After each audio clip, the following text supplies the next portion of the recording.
Good morning student. हमने last video में computer के इंट्रोडक्शन और पार्ट्स उसकी वर्किंग के बारे में पढ़ा था। आज उसका सेकंड पार्ट हम पढ़ेंगे मेमोरी के बारे में। चैप्टर 1 में एक टॉपिक छूट गया है, इसके बाद आपका चैप्टर 1 कंप्लीट हो जाएगा। ओके, तो फिर start memory. What do you mean by memory? जैसा हमने फर्स्ट वीडियो में बताया था, memory it is used to store the data during the execution of program. Okay, first is then types of memory. How many types of memory? There are two types of memory, primary memory and secondary memory. Okay, primary memory is also known as main memory. Why? क्योंकि primary memory requirement होती है उसमें computer को work कराने के लिए, otherwise आपका computer on ही नहीं होगा। इसमें सबसे इंपॉर्टेंट जो होती है ये primary memory. Primary memory is also categorised in two parts. First is RAM and second is ROM. RAM stands for Random Access Memory. Random Access Memory. Okay. What is the use of RAM? RAM stores the data temporarily during the execution of program. Okay. जब तक computer में power supply होती रहेगी, जो भी हम data work कर रहे होते हैं या जो भी डेटा स्टोर होता है, जो भी हम प्रोग्राम ओपन करते हैं, वो सारे के सारे कहाँ स्टोर होते हैं? रैम में। और जैसे ही हम कंप्यूटर शट डाउन करते हैं, वो सारे डेटा वापस कहाँ चले जाते हैं? सेकेंडरी मेमोरी में, जहाँ पे वो परमानेंटली स्टोर होते हैं, जैसे हार्ड डिस्क। ओके, तो ये याद रखना, किसी भी सिस्टम की जो परफॉर्मेंस डिपेंड करती है वो करती है रैम पर। रैम जितनी अच्छी रहेगी उतनी ही बेटर आपकी सिस्टम की परफॉर्मेंस होगी। जैसे आप सिंपल सा एग्जाम्पल ले लो मोबाइल का। मोबाइल में क्या होता है कि आपको मोबाइल हैंग करने लगता है, आप गेम खेल रहे होते हो तो होता क्या है कि आपकी जो रैम होती है उसकी कैपेसिटी कम होती है, 2 GB होती है या 1.5 GB होती है, जो भी होता है। तो उससे क्या होता है कि आप गेम खेल रहे हो या बहुत सारे ऐप आपने इंस्टॉल कर रखे हैं, तो वो मोबाइल स्लो हो जाता है, हैंग करने लगता है। और जिसकी रैम ज़्यादा होती है किसी मोबाइल की, वो हैंग नहीं करता है, क्योंकि किसी भी डिवाइस में बताया ना उसकी परफॉर्मेंस डिपेंड करती है रैम पे। ओके, फिर यहाँ पे रैम को भी कैटेगराइज किया गया है 2 पार्ट्स में। First is SRAM and second DRAM। SRAM is known as static random access memory and DRAM stand for dynamic random access memory. अब देखो इसमें होता क्या है कि SRAM जो होती है वो as a cache memory use होती है।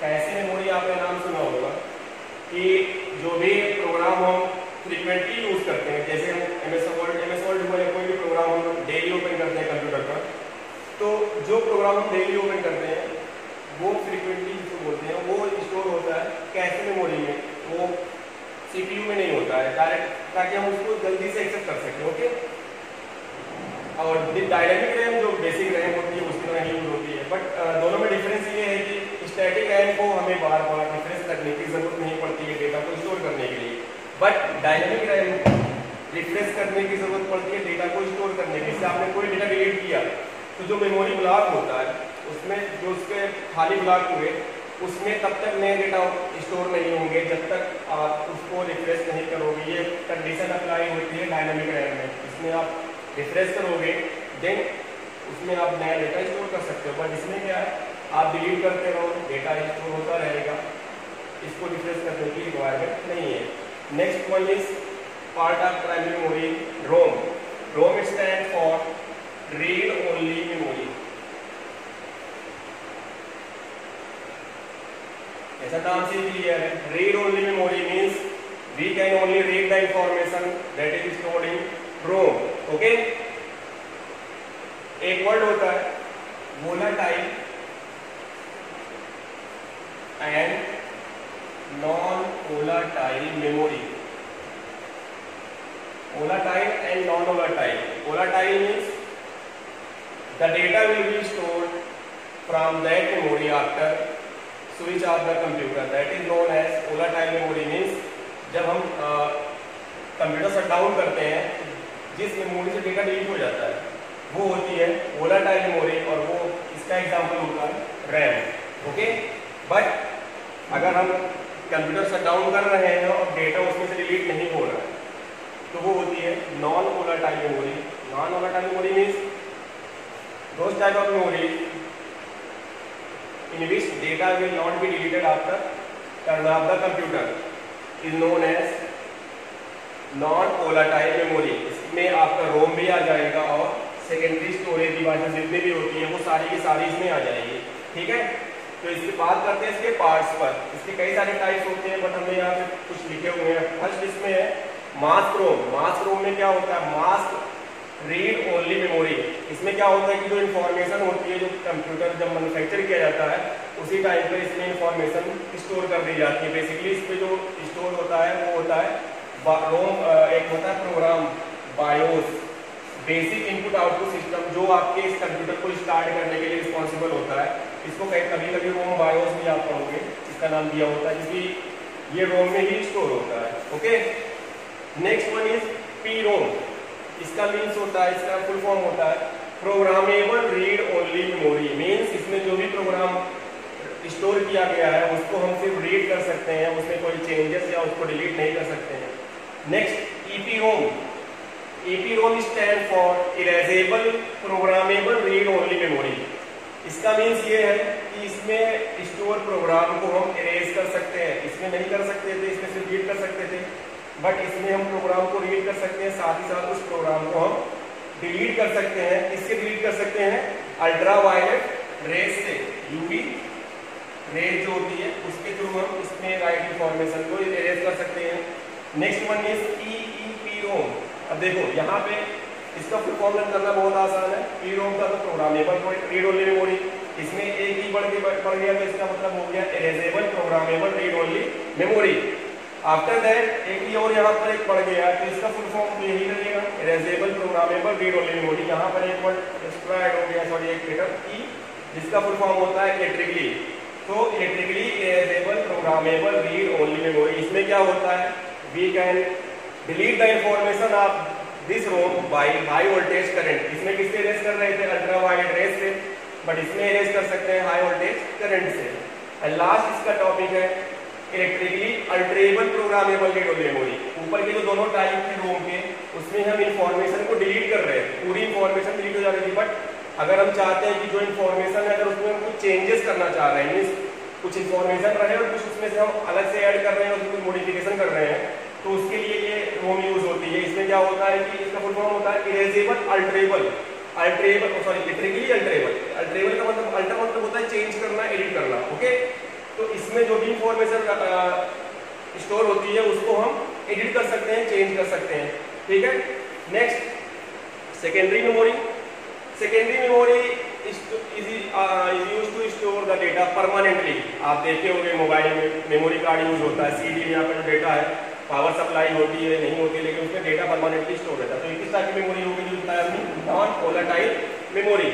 ओके, तो इसके टाइप्स में फर्स्ट है CD. It stand for compact disc. इससे कुछ टाइप्स होते हैं, CD ROM, CDR, CDRW. CD ROM means compact disc, read only memory means इसमें जो भी इंफॉर्मेशन स्टोर होती है उसको हम सिर्फ रीड कर सकते हैं। देन सीडीआर, इसमें जो भी इंफॉर्मेशन रिकॉर्ड होती है उसको भी हम सिर्फ रीड कर सकते हैं। नेक्स्ट सीडीआरडब्ल्यू, इसमें इंफॉर्मेशन जो भी स्टोर होती है उसको हम रीड भी कर सकते हैं।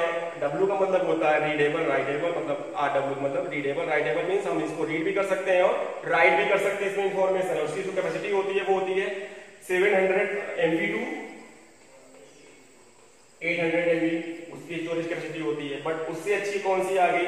DVD.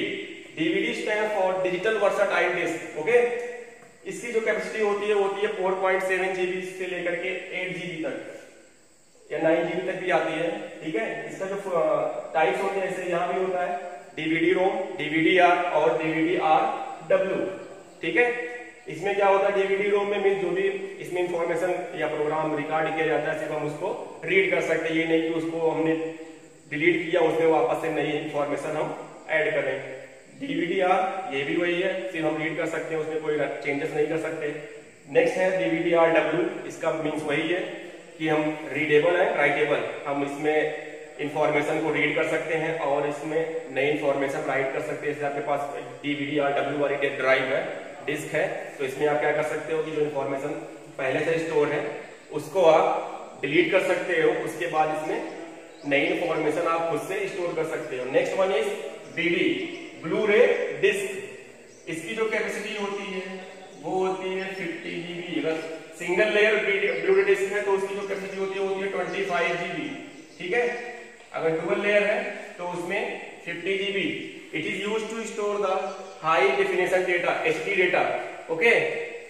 Next HDD hard disk drive, ये कंप्यूटर की मेन डिस्क होती है। ड्राइव की बोलते हैं कि इसे एक ड्राइव में इसको स्टोर किया जाता है, और ये सर्कुलेटेड डिस्क होती है जिसकी जो कैपेसिटी होती है वो 1 TB या उससे ज्यादा दिन लगा सकते हो आप अगर आपके पास कैपेसिटी होती।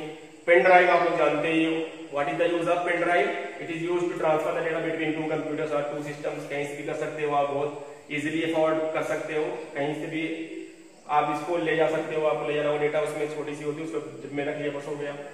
फ्लॉपी डिस्क की कैपेसिटी अगर आपको पता है 1.44 MB। अब आप कहोगे कि इतनी कैपेसिटी का फायदा क्या है? इस आजकल इतना हाई क्वालिटी कैमरा आ रहा है कि हम कोई फोटो भी क्लिक करते हैं तो वो 9 MB 10 MB या उससे एबव फोटो आ जाते हैं। तो इसमें स्टोर क्या होता है? Floppy disk is used to store the electronic files और इलेक्ट्रॉनिक डॉक्यूमेंट, ओके।